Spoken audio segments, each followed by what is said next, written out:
جوئے سراغ لے کے چلے سبحان اللہ۔ میں عشق رخ شیخ کا داغ لے کے چلے۔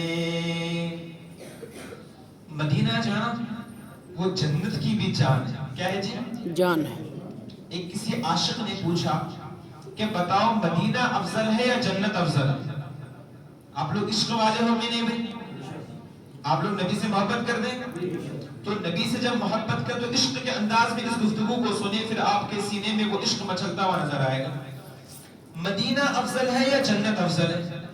کسی عاشق سے پوچھا تو اس نے کہا کہ جہاں میرے حضور ہے وہ جگہ افضل ہے۔ سبحان اللہ۔ تو فرمایا کیوں؟ کیونکہ اب جنت افضل نہیں بلکہ اب مدینہ افضل ہے، کیونکہ مدینے میں میرے محبوب موجود ہیں۔ سبحان تو اللہ۔ جب میرے نبی جنت میں چلے جائیں گے تو جنت افضل ہو جائے گی، کیونکہ اللہ نے پوری کائنات کو میرے صدقے میں میرے نبی کے صدقے پیدا فرمایا ہے، تو میرے نبی جس جگہ ہوں گے وہ جگہ۔ تو اب میرے نبی کہاں ہیں؟ مدینے میں اپنی قبر مبارک میں کیا کر رہے ہیں؟ آرام کر رہے ہیں۔ تو گویا کہ وہ جنت کی بھی کیا ہے؟ جان ہے۔ تو اعلیٰ کیا فرماتے ہیں دیکھیں، مدینہ جانی جینا وہ جہاں ہے وہ سن لے۔ وہ کون؟ وہ بدعقیدہ لوگ جو میرے نبی کی شان میں گستاخی کرتے ہیں۔ بھئی تم اس جنت کو للکار رہے ہو، اس جنت کو ٹھکرا رہے ہو، اس جنت کے بارے میں بکواس کرتے ہو، سن لو کہ جس جنت کے بارے میں کہہ رہے ہو وہ جنت کی جان خود مدینہ ہے۔ سبحان اللہ۔ فرماتے ہیں مدینہ جانی جینا وہ جہاں ہے وہ سن لے، جنہیں جنون جینا سوئے زاغ لے کے چلے۔ گاڑی اردو آپ کو سمجھ نہیں آئے گا، میں پہلے سمجھاؤں گا پھر پڑھتا ہوں پھر آپ کو سمجھ میں آئے گا۔ زاغ کہتے ہیں کوے کو۔ کس کو کہتے ہیں؟ کوا۔ بدعقیدوں کے نزدیک کوا کھانا جائز ہے۔ کیا ہے جی؟ جائز۔ بدعقیدوں کے نزدیک کوا کھانا جائز ہے۔ تو وہی کہہ رہے ہیں کہ مدینہ جانی جنا وہ جہاں ہے، یعنی مدینہ وہ ہے جو جنت کی جان ہے۔ اے لوگوں سن لو، وہ لوگ جو میرے نبی کی شان میں گستاخی کرتے ہیں کہ جنہیں جنون جنا، یعنی جنہیں جنت کا جنون سوار ہے، کس کی وجہ سے؟ اس کوے کھانے کی وجہ سے۔ تو کس انداز سے جو ہے ان کوے کھانے والوں کو بتا دیا گیا کہ بھائی تم نبی کی جنت پر جانے کی بات تو کرتے ہیں، مگر جو جنت کی جان ہے وہاں جانے کی بات پر تم جو ہے وہاں افضلیت کی بات پر، وہاں میرے نبی کی شان کی بات پر تم بکواس کرتے ہو۔ تو ان کے لیے فرمایا گیا جنہیں جنون جنا سوئے زاغ لے کے چلے، یعنی جن کا جنون، جن کا پاگل بنے گا ہم کوا کھا کے سیدھے جنت پہ پہنچ جائیں گے، جبکہ کوا کے مطابق شریعت میں اور بھی چیزیں مسئلے مسائل موجود ہیں، مگر ان کے یہاں کیا ہے؟ کوا کھانا ان بدعقیدوں کے وہاں جائز ہے۔ تو لہذا اس چیز کو اعلیٰ حضرت نے ذکر کر کے فرمایا مدینہ جانی جنا وہ جہاں ہے وہ سن لے، جنہیں جنون جنا سوئے زاغ لے کے چلے، لحد میں عشق رخ شیخ کا داغ لے کے چلے، اندھیری رات سنی تھی چراغ لے کے چلے۔ ایک شخص کوئی اندھا ہے، اس اندھے کو شوربے کی کھانے کی عادت ہے، شوربے سے ہی کھائے گا، لیکن اس کو یہ فرق نہیں پڑتا کہ وہ شوربہ چاہے وہ گوشت کا ہو، چاہے وہ کسی کتے کا ہو، یا چاہے کسی کوے کا ہو، اسے عادت لگ چکی ہے اندھے کو۔ کوئی اندھا ہے جو اسے شوربے سے ہی کھانا ہے، بھائی شوربے کے علاوہ اور کوئی سالن اسے پسند نہیں ہے۔ اب اسی جنون میں کہ بس مجھے شوربہ چکھنا ہے، وہ شوربہ چاہے وہ حلال ہو یا حرام ہو یا کوئی اور طریقے کا کیوں نہ، بس مجھے شوربے کا ٹیسٹ میرے زبان پہ آنا ہے، کیونکہ میں تو دیکھ۔ اب ایسے اندھوں کو بھی عادت پڑ چکی ہے، ایسے اندھوں کو بھی کچھ عادت پڑ چکی ہے کہ وہ میرے نبی کی شان میں اندھے ہو گئے، کہ میرے نبی کی شان انہیں نظر نہیں آتی، بس وہ سمجھتے ہیں کہ بس ہمیں ذائقہ مل رہا ہے، جنت کا ہمیں ذائقہ مل رہا ہے وہاں کا، مگر ہم اپنی آنکھوں پر پردہ ڈال لی ہیں اور ہمیں نبی کی شان نظر نہیں آ رہی، تبھی وہ میرے نبی کی شان میں گستاخی کرتے ہیں۔ ان کے لیے فرمایا پڑی ہے اندھے کو عادت کہ شور بے ہی سکھائے، پڑی ہے اندھے کو عادت کہ شور بے ہی سکھائے، بٹیر ہاتھ نہ آئے تو زاغ لے کے چلے۔ بٹیر یعنی چڑیا کے برابر ایک پرندہ ہوتا تھا بہت، جو پہلے ہوتا تھا ابھی آج کل نظر نہیں آتے، وہ ہاتھ کو نہیں آیا تو کیا کر لیا انہوں نے، کوے کا ہی شوربہ بنا دیا۔ اب اعلیٰ حضرت کیا فرما رہے ہیں، بٹیر ہاتھ نہ آئے تو زاغ لے کے چلے، اندھیری رات سنی تھی چراغ لے کے چلے۔ آخر سے سماعت فرمائیں، رضا کسی سنگ طیبہ کے پاؤں بھی چومے۔ اعلیٰ حضرت فرماتے ہیں اگر مجھے مدینے کا کتا بھی مل گیا تو اس کتے کی بھی میں پیر چوم لوں گا، کیونکہ مدینہ وہ جگہ ہے۔ سبحان اللہ۔ ظاہر سی بات ہے نا، آپ نے لیلا مجنون کا قصہ تو سنا ہوگا، تو لیلا کی گلی سے گزرنے والے کتے سے بھی مجنون محبت کرتا ہے، کیونکہ میں اس لیلا سے محبت کرتا ہوں تو لہذا کتا اس کی گلی سے گیا ہے نا۔ تو جب مجنون اپنی لیلا کے گلی سے جانے والے کتے سے محبت کرتا ہے تو کیا ہم نبی کے سرزمین پر چلنے والے جانوروں سے محبت نہیں کریں گے؟ کیونکہ میں نبی نے فرمایا مدینہ وہ جگہ ہے، اگر تمہاری طاقت ہو مدینہ میں مرنے کی تو مدینہ میں مرو، جو مدینہ میں مرے گا میں اس کے شفاعت فرماؤں۔ سبحان اللہ۔ یہ مقدس زمین ہے۔ تو اللہ فرماتے ہیں کہ اگر وہاں کا کوئی کتا بھی مجھے مل جائے میں اس کی بھی قدم چوم لوں گا، کیونکہ اس نے میرے نبی کے زمین پر چلا ہے، میرے مدینہ منورہ کی قدموں کو بوسا دیا ہے۔ تو اللہ حضرت کے عشق دیکھیں، رضا کسی سنگ طیبہ کے پاؤں بھی چومے، تم اور آہ کے اتنا دماغ لے کے چلے، تم اور آہ کے اتنا دماغ لے کے چلے، اندھیری رات سنی تھی چراغ لے کے چلے۔ ایک مرتبہ دوسری پڑھ لیجیے، اللہم صلی علی محمد وعلی آلہ سیدنا مولانا محمد بارک وسلم صلو علیہ وسلم وسلام علیکہ یا سیدی یا رسول اللہ صلی اللہ علیہ وسلم۔ آج کا میرا موضوع ہے شان صدیق اکبر رضی اللہ تعالی عنہ۔ یہ وہ مقدس مہینہ ہے، اس مہینے کی 22 جمادی الاخری کی تاریخ کو تمام انبیاء کے بعد جن کا مرتبہ آتا ہے افضل الانبیاء بعد الخلق، یعنی تمام انبیاء کے بعد پوری مخلوق میں جو سب سے زیادہ سب سے بلند مقام و مرتبہ آتا ہے وہ کسی اور کا نہیں بلکہ حضرت امیر المؤمنین حضرت ابوبکر صدیق رضی اللہ تعالی عنہ کی ذات مبارکہ ہے۔ سبحان اللہ۔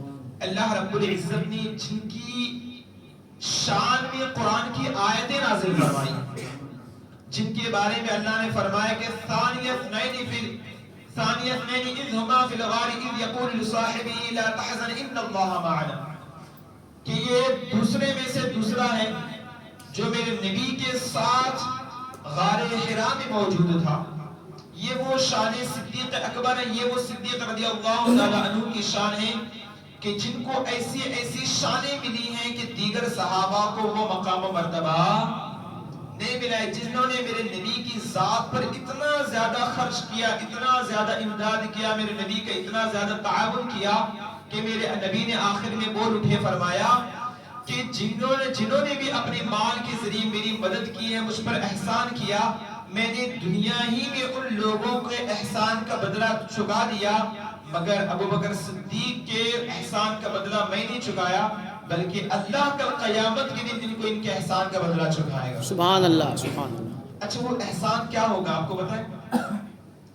اللہ اس احسان کا بدلہ ابو بکر صدیق کو کیا دے گا کہ جس ابو بکر صدیق رضی اللہ تعالیٰ عنہ نے پوری کی پوری زندگی ہر وقت ہر آن ہر لمحہ میرے نبی کی ذات پر قربان ہونے کے لیے لگایا، میرے نبی کریم صلی اللہ تعالی علیہ وآلہ وسلم پر اپنی جان کو نچھاور کر دیا، ایسے کے لیے اللہ نے کیا احسان فرمایا؟ میرے نبی فرماتے ہیں کہ ابو بکر صدیق رضی اللہ تعالی عنہ کا احسان اللہ ایسے چکائے گا کہ جب کل قیامت کے دن سب کے سب جنت میں جب چلے جائیں گے نا مومن، جانے کے بعد سب سے بڑی نعمت کیا ہوگی؟ سب سے بڑی نعمت ہوگی خدا کا دیدار۔ سبحان اللہ، بولیے سبحان اللہ۔ سبحان اللہ۔ آپ لوگوں کو اللہ کا دیدار نہیں کرنا ہے؟ کرنا ہے۔ اس سے بڑھ کر پھر سمجھ لیں کوئی نعمت ہی نہیں۔ جی جی، اللہ ہی کا دیدار، یا ہم اس کو دیکھیں گے جس نے ہم کو پیدا کرا۔ سبحان اللہ۔ ہم اس کو دیکھیں گے۔ بہار شریعت میں مفتی امجد علی آدمی رحمت اللہ علیہ فرماتے ہیں کہ اللہ رب العزت کو ہم ایسے دیکھیں گے جس طرح ایک ساتھ پوری دنیا کے لوگ ایک چاند کو جیسے دیکھتے ہیں نا، کہ اللہ کے دیکھنے میں یا چاند کے دیکھنے میں کسی کو بھی تکلیف نہیں ہوتی، بلکہ پوری دنیا کے لوگ ایک ساتھ بیک وقت چاند کو دیکھ سکتے ہیں۔ اسی طریقے سے بیک وقت جو ہے وہ اللہ کو ہم سب مل کر کے دیکھیں گے۔ تو پھر سوال آتا ہے، پھر آگے سے دیکھیں گے تو اس کا مطلب اللہ پیچھے نہیں ہوا، جبکہ اللہ آگے اور پیچھے دائیں بائیں اوپر ہونے سے کیا ہے؟ پاک ہے۔ تو آگے حضرت مفتی امجد علی آدمی رحمت اللہ تعالی جنہوں نے بہار شریعت لکھا، انہوں نے کہا کہ وہ کیسے دیکھیں گے، لیکن جب ہم دیکھیں گے تب ہم بتائیں گے، کیونکہ یقین ہے کہ ہم اللہ کو، کیونکہ جو مومن ہوگا اور جنت میں جانے کے بعد اللہ کو کیا ہے؟ دیکھے گا۔ وہ کیسے دیکھے گا وہ ہم اور آپ بول نہیں سکتے، تصور نہیں کر سکتے۔ انہوں نے عشق کی زبان میں کہا جب ہم دیکھیں گے تب بتائیں گے۔ تو جب پوری کی پوری مومنوں کی جماعت اللہ کا دیدار کر لے گی، سب چلے جائیں گے، اللہ تنہائی میں حضرت ابوبکر صدیق کو بلائے گا۔ کہے نا بھائی سبحان اللہ، سبحان اللہ۔ آپ کو یہ چیز اچھی نہیں لگتی ہے کیا؟ سبحان اللہ۔ بھئی کوئی شخص اللہ کا دیدار کر رہا، اگر کسی کو اکیلا مودی بلا لے میٹنگ کرنے کے لیے، پوری دنیا میں ڈھنڈورا پھیٹے گا، مجھے تو پی ایم نے بلایا تھا، بھئی میٹ اپ کیا مجھ سے، میرے ساتھ پوڈ کاسٹ کیا، میرے ساتھ انٹرویو کیا، پوری دنیا میں جاتا پھرے گا، بھئی فلاں ایم ایل اے نے میرے کندھے پر ہاتھ رکھا تھا، فلاں ایم ایل اے نے مجھے بھوکے دیا تھا، وہ آپ اسٹیٹس پہ لگائیں گے، آپ پروفائل میں وہی ہوگا کہ فلاں آدمی فلاں ایم ایل اے سے ملا ہوں، فلاں بڑے کنسٹرکشن سے ملا ہوں، بڑے آدمی سے ملا ہوں۔ اب جو ہاتھ ملایا ہوگا نا پوری زندگی پر اسٹیٹس وہی لگائے گا، پروفائل میں فوٹو وہی رہے گی اس کی، اور اپنے ایٹیٹیوڈ کے ساتھ کہ ہاں میں فلاں بڑے بندے سے مل، جو خدا سے مل رہا ہو، سبحان اللہ، جو خدا سے مل کر پھر اس کا پروٹوکول کیا ہوگا، پھر اس کا اسٹیٹس کیا ہونا چاہیے۔ تو ذرا دیکھیے، اللہ سارے مومنوں کو اپنا دیدار کرانے کے بعد تنہائی میں حضرت ابوبکر صدیق کو بلائے گا، سبحان اللہ، اور تنہائی میں اکیلے کوئی اور نہیں ہوگا، صرف ابوبکر صدیق ہوں گے، پھر خدا کا جلوہ ہوگا۔ سبحان اللہ۔ کیسے ہوگا؟ تو یہاں پر حضرت عمر فاروق اعظم نے جب نبی کی زبان سے ابوبکر صدیق رضی اللہ تعالیٰ عنہ کی جب شان سنی نا، تو حضرت عمر فاروق اعظم کا سینہ پھٹنے لگا، کاش میں ابوبکر صدیق رضی اللہ تعالیٰ عنہ کے سینے کا بال ہوتا تو وہ بال بن کر کے اللہ کا دیدار کر لیتا۔ سبحان اللہ۔ کیونکہ ابوبکر صدیق رضی اللہ تعالیٰ عنہ کی اتنی بڑی شان کہ اللہ ان کو اکیلے میں بلا کر اپنا دیدار کرائے گا، تو ان کی پھر آرزو کیا بھی؟ کاش میں ابوبکر صدیق رضی اللہ تعالیٰ عنہ کی سینے کا بال ہوتا۔ تو وہ چونکہ جب اللہ کی بارگاہ میں جب جائیں گے تو سینہ اگر کھلا ہوگا تو میں اس بال بن کر کے اللہ کا دیدار کر لیتا، کیونکہ اللہ رب العزت کے نبی کے ساتھ انہوں نے اس انداز سے اپنی جان وفاداری کی، اس انداز سے وفاداری کی کہ اللہ ان کا اس ذریعے سے احسان کا بدلہ عطا فرمائے گا۔ وہاں تو تنہائی میں وہ اللہ کا دیدار کریں گے، دنیا میں کیا ہوا؟ دنیا میں اللہ رب العزت نے حضرت ابوبکر صدیق رضی اللہ تعالیٰ عنہ کو ایسی عظیم الشان نعمت عطا فرمائی جو کسی اور صحابی کو نہیں ملی۔ یعنی جب غار ثور ہجرت کی جو رات تھی، جہاں کفاروں کی طرف سے دشمن ان کا پیچھا کر رہے تھے اور میرے نبی اور حضرت ابوبکر صدیق رضی اللہ تعالیٰ عنہ اپنے غار میں موجود تھے، تو کتنے رات تھے؟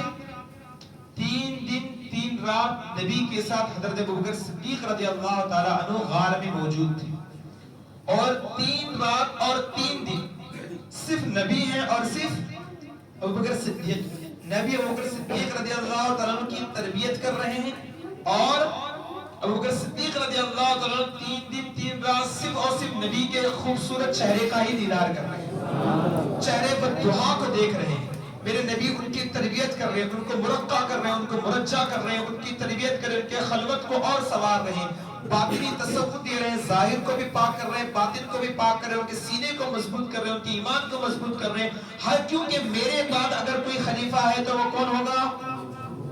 ابوبکر صدیق رضی اللہ تعالیٰ عنہ کی ذات پہلے نمبر پر خلیفہ ہوگی، تو اس وجہ سے اس 3 دن اور 3 رات میں میرے نبی نے حضرت ابوبکر صدیق رضی اللہ تعالیٰ عنہ کی ایسی تربیت فرمائی کہ جب میرے ابوبکر صدیق رضی اللہ تعالیٰ عنہ جب خلیفہ بنے تو اس وقت بہت سارے لوگوں نے نبی ہونے کا دعویٰ کیا، تو میں نبی کریم صلی اللہ تعالیٰ علیہ وآلہ وسلم کی تربیت کا جوہر ان کی زبان ان کی بدن سے ایسا نکلا کہ میرے نبی کے انتقال کے بعد جتنے بھی اس زمانے میں فتنے آئے تھے، حضرت ابوبکر صدیق رضی اللہ تعالیٰ عنہ نے جو نبی سے تربیت پائی تھی، اس تربیت اور طاقت کی برکت سے جتنے بھی اس کائنات میں، اس دنیا میں اور اس زمانے میں جتنے فتنے تھے، حضرت ابوبکر صدیق رضی اللہ تعالیٰ عنہ نے تمام فتنوں کو زمین بوس کر دیا، تمام فتنوں کو نیست و نابود کر دیا۔ جو لوگ زکوٰۃ کی انکار کرنے والے تھے ان کے ساتھ بھی جنگ کا اعلان کیا، جن لوگوں نے نبی ہونے کا دعویٰ کیا ان کے ساتھ بھی جنگ کیا، اور جنہوں نے کسی بھی اعتبار سے اسلام کی شان کو گھٹانے کے لیے ذرہ برابر بھی خلاف ورزی کی، تو حضرت ابوبکر صدیق رضی اللہ تعالیٰ عنہ نے ان تماموں کو منہ توڑ جواب عطا فرمایا۔ یہ کیسے ہوا؟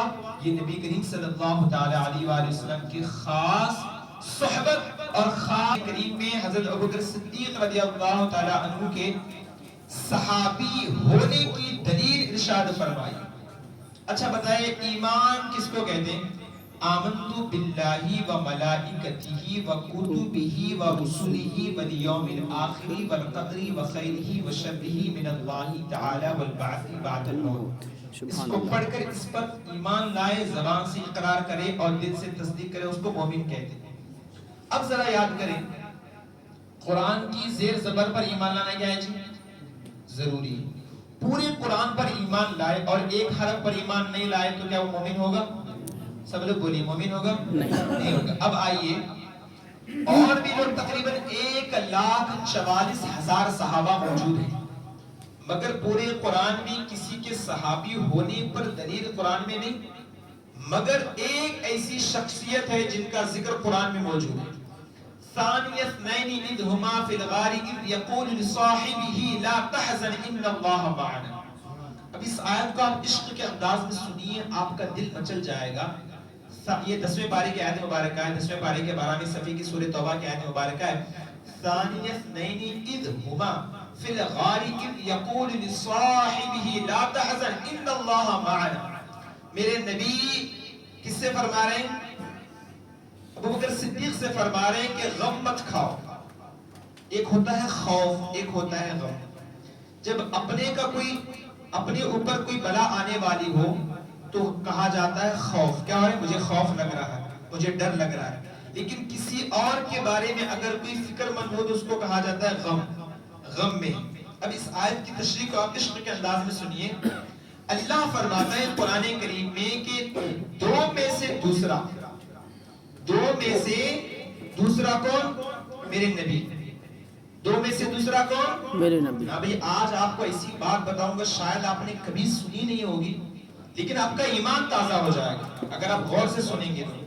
اللہ فرماتے ہیں دو میں سے دوسرا۔ اچھا، دو میں سے پہلا ہوتا ہے پھر بعد میں دوسرا ہوتا ہے، سمجھ آئے میری بات؟ دو میں سے پہلا ہوتا ہے بعد میں دوسرا ہوتا ہے، لیکن اللہ نے فرمایا دوسرے میں کا دوسرا، ان دونوں میں کا دوسرا۔ اب ان دونوں میں کا دوسرا کون ہے؟ وہ نبی ہے، اور پہلا ابوبکر صدیق ہے۔ اب آپ کو سمجھ میں آ رہا گئی؟ دو میں کا پہلا اگر ہو تو وہ افضل نبی ہوں گے، تو یہاں پر دو میں کا دوسرا کیوں کہا گیا نبی کو؟ پہلا ابوبکر صدیق کو کیوں کہا گیا؟ اب ذرا غور کیجئے، آپ کا ایمان تازہ ہو جائے گا۔ دونوں میں کا دوسرا اس طور پر، یہ جو آیت نازل ہوئی نا، یہ غار کے اندر کی حالات کو بیان کیا جا رہا ہے۔ کہاں کی حالت کو بیان کیا جا رہا ہے؟ غار کے اندر کی حالت کو بیان کیا، غار کے باہر کی حالت کو نہیں۔ کیوں؟ اس کی وجہ یہ ہے کہ جب غار میں حضرت ابوبکر صدیق جا رہے تھے نا تو حضرت ابوبکر صدیق کبھی نبی کے آگے آ رہے ہیں، کبھی بائیں آ رہے ہیں، کبھی پیچھے آ رہے ہیں، کبھی دائیں جا رہے ہیں. پھر نبی فرماتا ہے ابوبکر تم بار بار کبھی آگے کبھی پیچھے کبھی دائیں کبھی بائیں کیوں جا رہے ہو؟ تو فرمایا یا رسول اللہ میں ہوں اکیلا آپ کے ساتھ، دشمن کہیں سے بھی حملہ کر سکتا ہے، مجھے خیال آتا ہے کہ کہیں کوئی آگے سے کوئی آپ پر تیر نہ چلائے، اس لیے میں آگے آ جاتا ہوں سبحان اللہ. کہ تیر اگر کوئی آئے تو سب سے پہلے ابوبکر سینے کو چیر دے، آپ کو یا رسول اللہ کچھ نہ ہو. پھر خیال آتا ہے کہیں کوئی دائیں سے حملہ نہ کر دے، کہیں بائیں سے حملہ نہ کر دے، کہیں پیچھے سے حملہ نہ کر دے. یہ بار بار خیال مجھے آتا ہے، اس لیے میں آپ کے ارد گرد جو ہے وہ چکر لگا رہا ہوں. لیکن جب غار میں انٹری کرنے کی باری آتی تو غار میں پہلے کون جاتے ہیں؟ ابوبکر صدیق. کون جاتے ہیں بولیے؟ ابوبکر صدیق جاتے ہیں. تو پہلے کون ہوئے؟ ابوبکر صدیق. بعد میں کون گئے؟ محمد صلی اللہ تو علیہ اس حالت کو قرآن نے یوں بیان فرمایا ان دو میں کا دوسرا، کیونکہ پہلے کون گئے تھے؟ ابوبکر. کیوں گئے تھے؟ کیونکہ وہاں بھی نبی کی جان کی حفاظت کی ذمہ داری خود نے لی تھی. فرمایا کہ یا رسول اللہ آپ یہاں ٹھہرے رہے، میں پہلے غار میں جاتا ہوں، دیکھتا ہوں وہاں پاک صاف کرتا ہوں، اگر کوئی تکلیف دینے والی شے ہوگی تو اس کو ہٹاؤں گا. ایک آپ لوگ اس واقعے کو تو بڑے اچھا انداز سے جانتے ہیں، مگر اس کی جو باریکی ہے اس چیز کو ذرا سمجھنے کی کوشش کریں. اندر جاتے ہیں، دیکھا کہ گندگی ہے، صاف کیا، کلین کیا، اور دیکھا کہ کچھ سوراخ ہے، اپنے کپڑے پھاڑ کے جو ہے وہاں پر اس سوراخ کو بند کرنے کی کوشش کی. اس کے بعد جب بند ہو گئے تو ایک سوراخ باقی تھا جس میں اپنی ایڑی کے مبارک کو رکھا، اپنی ایڑی کو رکھا تاکہ کوئی آنے والا تکلیف دینے کے لیے آئے تو ایڑی چونکہ بند پائے گا تو واپس چلا جائے گا. تو حضرت ابوبکر صدیق رضی اللہ عنہ پہلے گئے غار میں اور بیٹھے اور نبی کو آواز دی یا رسول اللہ جان عالم اب تشریف لائیے. سبحان اللہ. جب آئے نا تو غار کتنا چھوٹا تھا آپ کو پتا ہے کہ اگر کوئی یوں کر کے دیکھ لے تو پیر نظر آئے. کیسے دیکھ لیں؟ اگر ایسے دشمن آ جائیں اگر تھوڑا سا یوں کر کے دیکھ لیں تو پیر نظر آئے. اتنا زیادہ چھوٹا وہ تھا جس میں دو کے دو لوگ صحیح سے کھڑے بھی نہیں ہو سکتے، اتنا چھوٹا غار تھا. تو اب حضرت ابوبکر صدیق رضی اللہ تعالیٰ عنہ کو غم لاحق ہوا، خوف لاحق نہیں ہوا. خوف کیوں؟ جب کوئی مصیبت اپنے اوپر آ رہی تو اس کو کہتے ہیں خوف. لیکن حضرت ابوبکر صدیق رضی اللہ تعالیٰ عنہ کی ذات ہے کہ پوری کی پوری زندگی کبھی اپنے اوپر خوف نہیں کیا کہ میرا کیا ہوگا، میرے پاس مال نہیں ہوگا تو کیا ہوگا، نہیں. ہمیشہ نبی کی فکر. کس کی فکر؟ ہمیشہ نبی کی فکر. تو جب نبی کی فکر کرنے لگے نا تو نبی نے یہ منظر دیکھا نا کہ میرا صدیق میری اتنی زیادہ فکر کر رہا ہے، میرے غم میں پریشان ہے، کہ فرمایا یا رسول اللہ کہیں یہ لوگ ہمارا پیر دیکھ لیں تو ہم کو کہیں نقصان نہ پہنچا دیں. تو اس وقت میرے نبی نے کیا فرمایا؟ اذ یقول لصاحبہ، اللہ فرماتا ہے دو میں کا دوسرا، یعنی نبی نے جب اپنے ساتھی لصاحبہ اپنے ساتھی سے کہا کہ لا تحزن، غم نہ کرنا، ان اللہ معنا، اللہ ہمارے ساتھ ہے. سبحان اللہ. میرے ساتھ نہیں فرمایا کیونکہ ابوبکر بھی جو ہے ان کا بھی تو خدا ہے نا. جی جی. اللہ میرے ساتھ نے کیا فرمایا؟ لا تحزن، غم مت کرنا، ان اللہ معنا، اللہ ہمارے ساتھ ہے. کیونکہ ورنہ ایسا ہوتا کہ خوف، الا ان اولیاء اللہ لا خوف کا لفظ آتا، لیکن یہ لا خوف نہیں بلکہ کیا فرمایا؟ اے میرے صدیق غم مت کر، کیونکہ جو تیری فکر ہے میرے لیے، غم مت کر، اللہ ہمارے ساتھ ہے. اب ذرا دیکھیں تو اس آیت مبارکہ میں فرمایا گیا لصاحبہ، مطلب اپنے ساتھی سے کہا. تو گویا کہ ان کی صحابیت کی ریفرنس، دلیل، ایویڈنس کہاں پہ آ گیا؟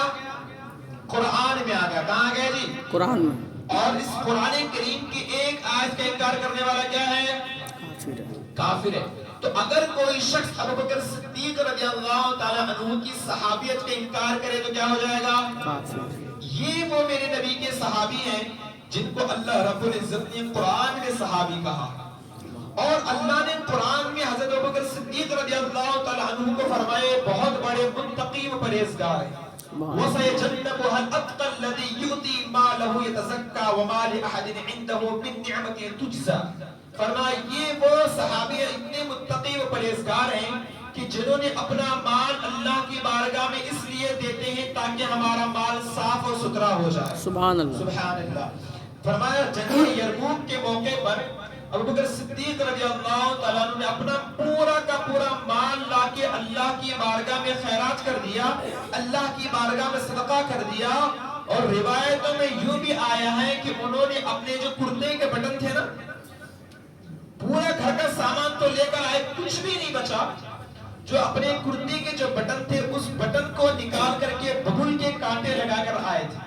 سبحان اللہ. یعنی یہ بٹن بھی اللہ کی بارگاہ میں خیرات کر دیا. شاید ہو سکتا ہے اس بٹن کو بیچنے کے بعد 1 درہم آ جائے, اس 1 درہم سے شاید تلوار یا کچھ اور چیز جنگ کے لیے ہمیں مل جائے. تو گویا کہ اس انداز سے اللہ کی بارگاہ میں خیرات کر دیا کہ ان کا ذکر اللہ نے قرآن میں فرما دیا.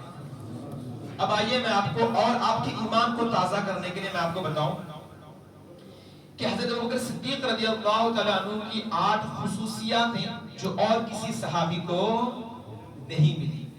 اور وہ یہ ہیں کہ سب سے پہلے خلیفہ اور سب سے پہلے اسلام قبول کرنے والے مردوں میں اگر کوئی ہیں تو وہ کون ہے؟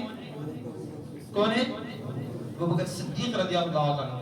یہ خصوصیت اور کسی کو اسپیشلٹی ہے اور کسی کو حاصل نہیں ہے. اور حضرت ابوبکر صدیق رضی اللہ عنہ وہ صحابی ہیں جو ہجرت کی رات میرے نبی کے ساتھ تھے, ان کے ساتھ اور کوئی نہیں تھا, موجود نہیں تھا. اس کے علاوہ اور بھی بہت ساری خصوصیات ہیں, میں ایک ایک بات دیگرے بیان کروں تو وقت کم ہو جائے گا. میں بس آپ کے سامنے حضرت ابوبکر صدیق رضی اللہ تعالیٰ عنہ کی شان اور نماز کی حالت میں نبی سے بات کرنے کا انداز بتاؤں گا. ہاں جی, اچھا مجھے بتائیے آپ لوگ نماز پڑھیں گے, اگر میں نماز میں آپ مجھ سے بات کریں گے, میں مڑ کر آپ کو دیکھوں اور میں بات کروں تو نماز ہوگی؟ سب لوگ بولی نہیں ہوگی. اب میں آپ کو کر کے دکھاتا ہوں, پریکٹیکلی طور پر آپ کا ایمان تازہ ہو جائے گا اور یہ آپ کے لیے زندگی پر دلیل بن جائے گی. جو لوگ کہتے ہیں نا کہ نبی کا خیال نماز میں آنے سے نماز ٹوٹ جاتی ہے, جو لوگ کہتے ہیں وعد اللہ رب العالمین کہ اگر نبی کا خیال نماز میں آئے تو نماز ٹوٹ جاتی ہے, ان بدعقیدہ لوگوں کے لیے قرآن و حدیث کی روشنی میں دلیل فراہم کرتا ہوں. اگر یہ آپ لوگ سینے میں اللہ اس کے رسول کی رضا کی خاطر بیٹھا لیا, اپنے ایمان کو مضبوط کر لیے, تو کوئی بھی آپ کو بہکا نہیں سکتا. ذرا غور کیجئے کہ میرے نبی کریم صلی اللہ علیہ وسلم جب بھی بیمار ہوتے تھے تو کس کو نماز پڑھانے کے لیے کہتے تھے؟ کس کو کہتے تھے بولیے؟ حضرت ابوبکر صدیق رضی اللہ تعالیٰ عنہ کو. تو میرے نبی کی زندگی میں 17 نمازیں ایسی ہیں جو میرے نبی کی غیر موجودگی ابوبکر صدیق رضی اللہ تعالیٰ عنہ نے پڑھائی. ایک مقام ایسا آیا کہ میرے نبی کریم صلی اللہ علیہ وسلم فلاں قبیلے کے لوگوں کے درمیان صلح کرانے کے لیے گئے. کہاں گئے؟ صلح کرانے کے لیے گئے. تو آنے میں میرے نبی کو تاخیر ہوئی. کیا ہو گئی؟ بھئی آپ لوگوں نے شاید کبھی سنا نہیں ہوگا, میں دعوے سے کہہ سکتا ہوں اگر سنا ہوگا تو سمجھا نہیں ہوگا. میں پریکٹیکلی آپ کو کر کے دکھا رہا ہوں, پھر آپ کو آپ کا ایمان تازہ ہو. اس لیے ہر جو سو رہا ہے نا ان کو اٹھا دو, کچھ لوگ سو بھی رہے ہیں ان کو اٹھا دو اور انشاءاللہ آپ کا ایمان تازہ ہو جائے گا. فرماتے ہیں کہ میرے نبی آنے میں کیا ہو گئے؟ تھوڑا سا تاخیر کر کے آئے. تو آنے میں کیا ہو گیا؟ وقت عصر کا نکلتا جا رہا. حدیث کی کتابیں میں آیا ہے کہ ظہر کا یا عصر کا وقت نکلنے کو ہے.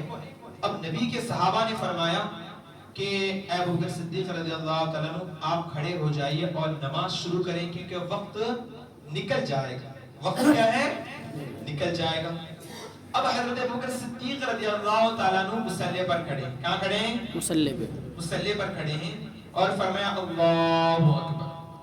سب کے سب صحابہ صف بندی کر کے نماز کی حالت میں مشغول ہیں. ابھی وہ نماز میں تھے, درمیان میں پہنچے تھے کہ اتنے میں نبی تشریف لائے. سبحان اللہ. نبی تشریف لائے نا, کسی کو مڑ کر دیکھنے کی ضرورت نہیں پڑی, بلکہ نماز کی حالت میں جیسے صفیں لگی تھی نا, آٹومیٹکلی نبی کی خوشبو پاتے سب کے سب صفیں بیچ میں سے کھلنا شروع ہو گئے. سبحان اللہ. سمجھیں گے کہ سب کے سب پیچھے سے کوئی آ رہے ہیں تو گویا کہ میرے نبی کی خوشبو تمام صحابہ نے نماز کی حالت میں سونگھ لی اور خوشبو سے محسوس کر لیا کہ میرے نبی آ رہے ہیں.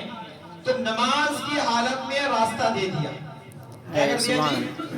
راستہ دے دیا. اب میرے نبی ایک صف ہوتے ہوئے دوسرے صف سے ہوتے ہوئے تیسرے صف, اب چلے تو گئے, لیکن تمام صحابہ وہاں سے لے کر وہاں تک بیچ میں سے کوئی آ رہا ہے تو سب کے سب وہاں نہیں بلکہ نبی کے چہرے کو دیکھ رہے ہیں. سبحان اللہ. بھئی بڑی اگر کسی کو دلیل چاہے نا میرے پاس موجود ہے, آنا کسی کو ایسا نہیں کہ ہوے میں بات کر رہا ہوں, نماز کے اندر کی بات بتا رہا ہوں. تو سب کے سب کو سبوں کے چہرے کہاں ہو گئے؟ بیچ میں آنے والی ہستی کی جانب. میرے نبی بیچ سب میں چیرتے ہوئے آ رہے ہیں, سب کے سب جو ہے راستہ چھوڑ دیا اور تمام کے تمام صحابہ کہاں دیکھ رہے ہیں؟ نبی کے چہرے کو دیکھ رہے ہیں. کیوں؟ پہلے خدا میں مشغول تھے, اب مصطفیٰ میں مشغول. سبحان اللہ. پہلے خدا کا دیدار کر رہے تھے, اب مصطفیٰ کا دیدار کر رہے ہیں. ذرا جگہ دیجئے, کوئی سو رہے ہیں. ہاں جی, تو آگے جب آئے نا تو یہاں کھڑے ہو گئے ٹھیک امام کے پیچھے. اب امام کون ہے؟ ابو بکر صدیق. صدیق رضی اللہ تعالیٰ. اچھا, ان لوگوں کی نمازیں ہماری نمازوں کی طرح نہیں تھی کہ یہاں بیٹھے بیٹھے 4 دکانوں کا حساب کر لیا. ہاں جی, ہمارے ساتھ بھی ہو جاتا, آپ لوگ ساتھ بھی ہو جاتا ہے. ہاں جی, وہ جب نماز پڑھاتے تھے نماز میں اللہ ہی کی جانب مگن ہو جاتے تھے, وہ ہو جاتے, ان کو کچھ پتا نہیں.